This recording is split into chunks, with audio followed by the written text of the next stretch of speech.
Last week, the BC government announced sectoral greenhouse gas emission reduction targets, the first Canadian government to do so, and is very innovative and very ambitious. The percentages that the emissions have to go down by 2030 range from 27 to 43%, and that is not insignificant. So we're going to talk to Neil Dobson, who's in charge of CleanBC Implementation. Welcome to the interview, Neil. Thanks, Markham. Good morning. Why don't we start off with an overview of the announcement, please?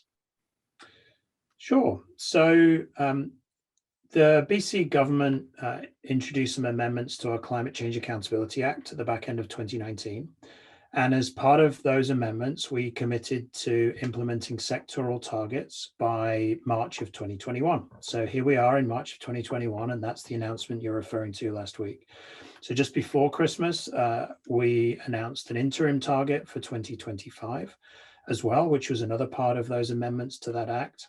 And just last week, we have set in legislation those, or by ministerial order, I should say, we have set those sectoral targets. So we have four.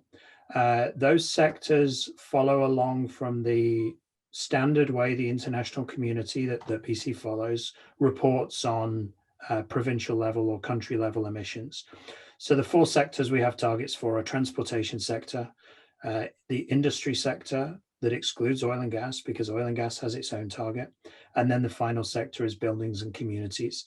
So that's the only one that may not be totally intuitive to the listener. The buildings and community sector includes not only residential and commercial buildings, but it also includes municipal and other forms of waste, and also deforestation. So that's not our forestry industry. That's when a parcel of forest land or agricultural land is permanently converted to a city or to an industrial site, for example. Now, I understand, Neil, that these sectors that you've chosen, and maybe I'll just take a moment to give the range of reductions in each one of them. So transportation, 27 to 32%, industry, 38 to 43%, oil and gas, 33 to 38%, buildings and communities, 59 to 64%. So those are very, very ambitious 2030 targets. And I assume that you've taken you've used these categories because they align with national GHG inventory levels so that you can track them. Exactly right. Exactly right. And just to clarify again, those are reduction percentage amounts from our 2007 baseline that aligns with our provincial reduction targets as well. So these four targets are also in line with the existing legislated provincial 40% reduction commitment. What kind of tools are we going to see the BC government roll out in the next little while to accomplish these reductions? I see there's some more funding for the CleanBC Industry Fund, that sort of thing. What else has the government got in mind? Yeah, thanks, Malcolm. So back in December 2018, the government launched CleanBC, which is our joint energy, environment, and economic plan that was designed to move us towards achieving that overall provincial 2030 target. So the policies and programs within that included the Zero Emission Vehicle Act, Low Carbon Fuel Standard, the increase in the carbon tax, and as you mentioned, a CleanBC program for industry, which provides incentives for industry and funding for decarbonisation projects. That plan, when it was launched, got us around 75% of the way to the provincial target. And in our annual accountability report before Christmas last year, it was announced that government will complete a roadmap to those 2030 targets by the end of this calendar year.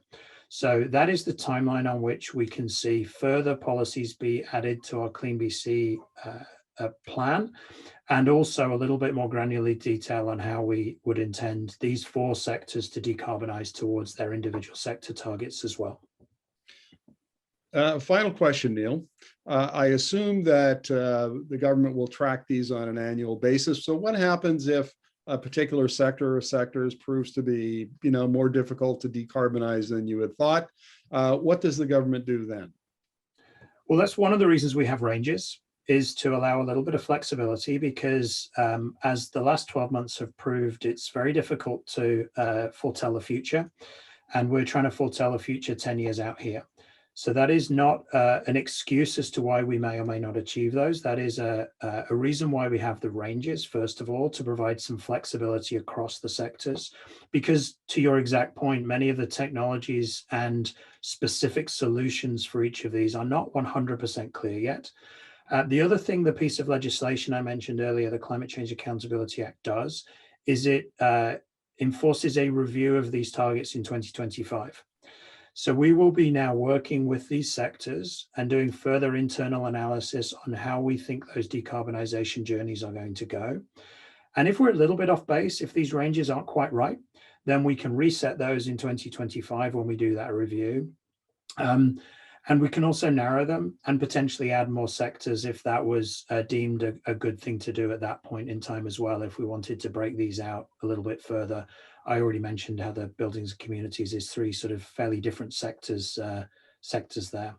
So those opportunities are available to us. And I think once we start working with industry and building out that roadmap that I mentioned to 2030 through the course of this year, and then, of course, start pivoting to the other recent government commitment to net zero 2050 target, then some of those specific pathways, specific technologies will start to become clearer, and we can narrow these ranges and if necessary, correct these ranges to ensure we still hit that provincial 40% reduction.